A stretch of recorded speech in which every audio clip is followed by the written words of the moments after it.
Hi friends, इस video में हम बात करेंगे अपने जो कि हमारा टाइटल है टॉप 5 एरर इन एक्सेल।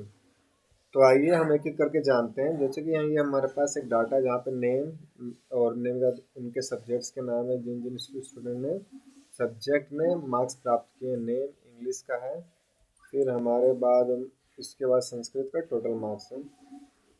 तो अब हम इसमें कई बार हम फॉर्मूला अप्लाई करते हैं या अपना लिखते हैं, डिजिट्स इन करते हैं, इंटर करते हैं, तो हमारे पास कई एरर आते हैं। तो जिसमें से आज हम इस वीडियो में टॉप 5 एरर की बात करेंगे।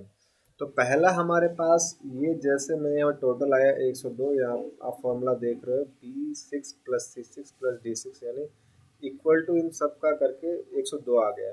अब मैं इनके बीच में एक अल्फ़ाबेटिक टर्म लिख दूँ तो ये वैल्यू एरर दिखाता है। इसका मतलब ये है कि हमारे पास जो भी डाटा है उसमें वैल्यू नहीं है, एक अल्फ़ाबेटिक टर्म है। पहला एरर तो हमारे पास ये है। और इसी तरह दूसरा एरर की बात की जाए तो वो है हमारा डिवाइड एरर। डिवाइड एरर बोले तो ये जो हमारा ये है 102, और इसको मैं खोल के डिवाइड बाय 0 कर दूं तो ये एरर जो शो हो रहा है वो है डिवाइड एरर, इसे कहते हैं। अब अपने बात करते हैं हैशटैग एरर की। कई बार हमारे पास हैशटैग एरर आता है, यानी कि जो हमें ऐसा दिखता है, मैं आपको दिखा देता हूँ।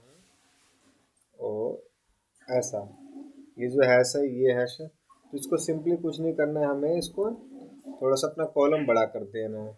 और अब अपना चौथा जो एरर आता है वो है रेफरेंस एरर।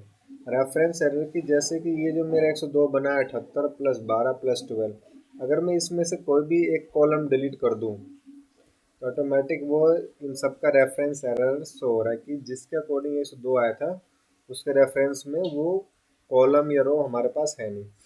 अब अपने बात की जाए तो लास्ट एरर वो है नेम एरर। जैसे मैंने इक्वल SUM सम या कोई भी हम फॉर्मूला लिखते समय अगर हम मिस्टेक कर देते हैं और इंटर टैप करते हैं तो वो नेम एरर आ जाएगा।